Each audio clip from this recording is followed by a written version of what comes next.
today with Brock in his 2008 Saab 9.3 Turbo X SportCombi. So I have my own Turbo X, but that's a sedan, so that's like, you know, whatever. But the SportCombi is much more rare. Do you know exactly the numbers on the SportCombis in America? Yeah, I think it's like 150, 160. Yeah.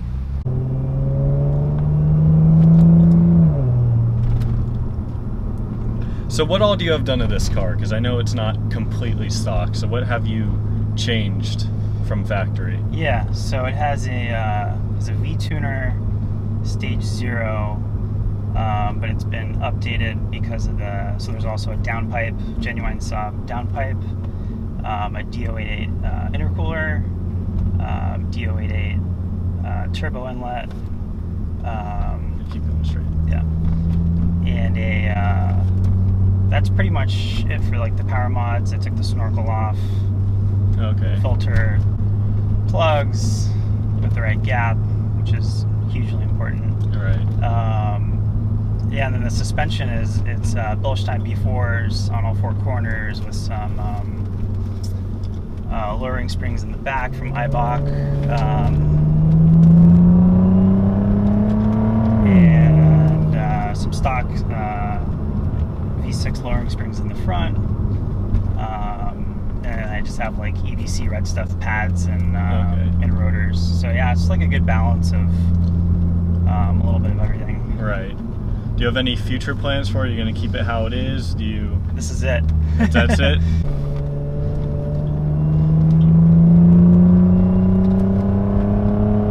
It's not too loud, right? It's not too. I expect it to be a little bit louder, honestly.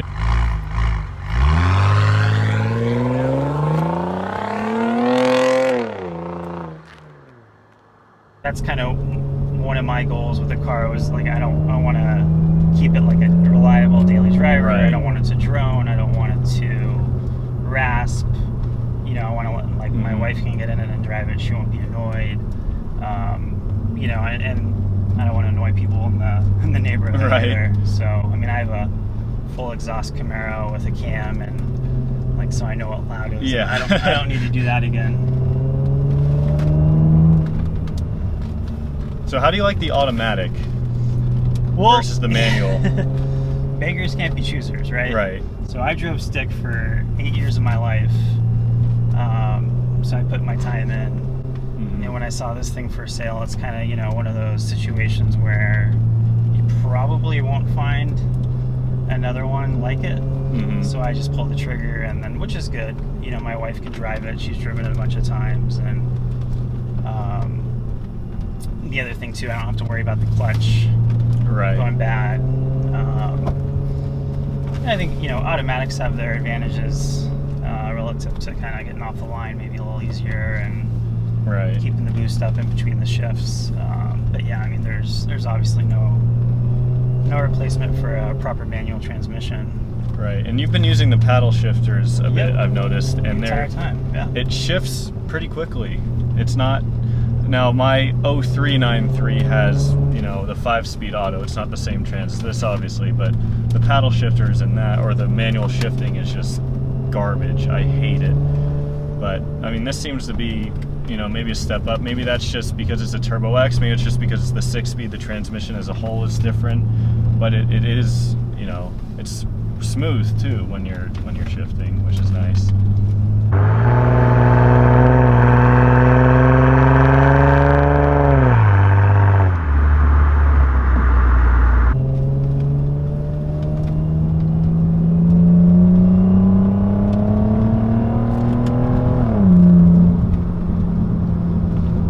Love how these cars sound. Like, I was driving here with the windows down, even though it was 100 degrees, just because I love how they sound. But is this downpipe catless, or does it have a cat? It could be catless. Okay.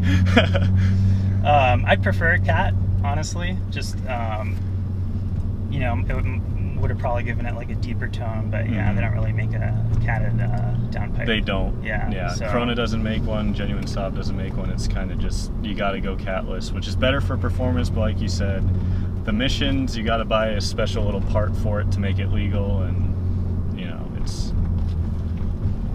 Yeah, and what's interesting is when I did the downpipe, I did notice like a little delay in the throttle response because of it, especially kind of like in the higher gears. But you know, once full boost hits, I mean, it's a massive difference. Right. Yeah, and the sound too is just totally worth it.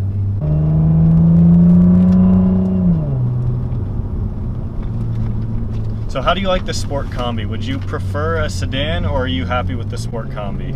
Yeah, so I was on the hunt for a wagon for a long time.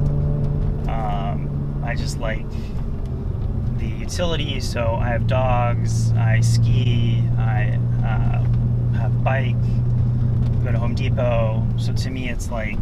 It can do everything. It can do everything. You know, I've been to Europe like 5 or 6 times, and over there it's just, you know, everyone has a wagon, and then there's all those like super fast wagons that are in Europe. So to me, this is like the ultimate, you know, semi-Euro equivalent of something, you know, that's really hard to find here. I mean, they don't really make wagons anymore. They don't, unfortunately. There's only like a handful of wagons, and a lot of them are kind of way too expensive, or maybe not that fun to drive. So how long have you had this? Had it for about 3 years. Have you had any problems with it? Has it been pretty reliable for you? Yeah, no, that's a good question. So, you know, my theory with cars is if something breaks, always try to, you know, replace it with something better. So that's why I listed off suspension and brakes. So yeah, I mean, I think the wearables went out. Other than that, the evap went out a couple months ago on the AC, so that was a super fun weekend replacing that. And just a window regulator, and had some issues kind of fine-tuning the spark plugs, getting the gap down. With the tune? Or, yeah. But beyond that, I mean, it's never left me stranded, and we've taken it to like Durango, Colorado, 8-hour, 7-hour drive.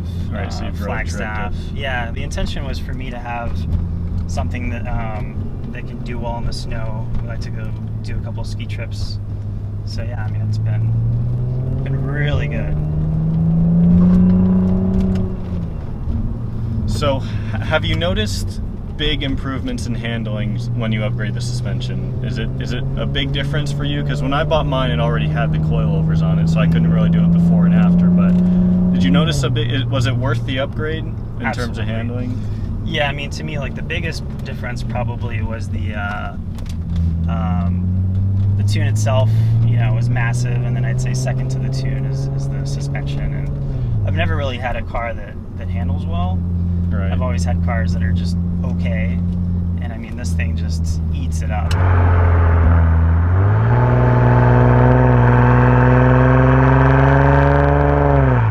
It's not, you know, overly lowered. It's only about, I think, like 20 millimeters, so what's that, like 2/3 of an inch lower, and I don't really scrape on anything. So to me, it's like a perfect daily driver setup, and it still looks good and performs well. Yeah, too. absolutely. Right. So with that V-Tuner Stage 0, what kind of power are you expected to make with that? So he has on the website, I think 300 on 91. Okay. And then I think the torque is like 400 plus. So foot-pounds or newton meters? Foot-pounds. Okay. And then I think, you know, with the downpipe and the intercooler, I think JZW has it at like, you know, over 330. So, and you know, he retuned it for the intercooler and the downpipe. So I would hope it's at least over 320, maybe 330. I know we don't have the best gas here, so that definitely causes an issue. And for the people watching in Europe, 91 octane is like equivalent to your 95 or 98 or whatever. I can't tell you how many comments I've gotten from European people saying, you only run 91 octane, that's terrible for your car. It's like, well, your octane ratings are different, so it's the same thing, essentially.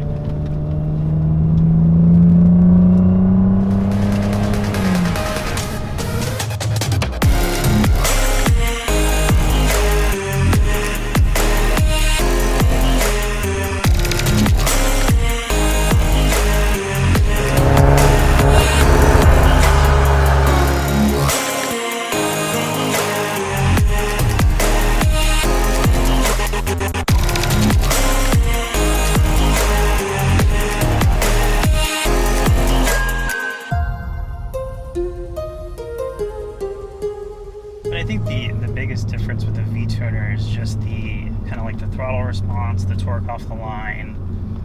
It just makes it such a different car in the mid-range. And you know, I'm sure the top end doesn't change that much, but it's just a power bump from idle, right? You know, all the way to 4,500. And I've always thought that these motors are better in the mid-range anyways. I mean, when I dynoed mine a couple weeks ago, it just kind of proved that it died off after about 5,000 with horsepower and torque. That's kind of where it peaked with horsepower, and torque was of course lower, but you know, I've always felt that they're strongest in the mid-range, and they sound the best there too. So I think there's so many things that I love about the Turbo X, but I think one of my favorite is the looks, because you know, this car is now 10 years old, but it still looks like it's new in my opinion. I mean, you have the LED headlights, you have all these like just features. I mean, this one and mine don't have the nav system, but even with if you have one with the nav system, then even the interior still looks pretty new. Well, I think the biggest argument for the Turbo X is like, what's it equivalent to? I guess it's supposed to compete with an M3 maybe of the time. I mean, not even that really. That was more the Vigan was competing with the M3, but the Turbo X is kind of a little bit underpowered when compared to the M3, and you know, maybe like the Audi S4 and stuff like that. Yeah, like a V70R Volvo or something like that. It's kind of just Saabs, like, this is the craziest thing we're gonna build. Definitely a future classic. Right, yeah, these are cars that I don't really think are going to lose any more value than they have, just because of the rarity and, you know, what you get with them, and especially the sport combis, because they're even more rare than the sedans. So if you were to buy one of these right now, I mean, the market goes up and down a little bit here and there, but I don't think you're going to lose a whole lot if you were to purchase one, unless, you know, you crash it or you know, something catastrophic happens. But yeah, so with that being said, guys, that's going to wrap up this video. Thank you so much to Brock for showing the car on the channel, and yeah, I'll see you guys all next time.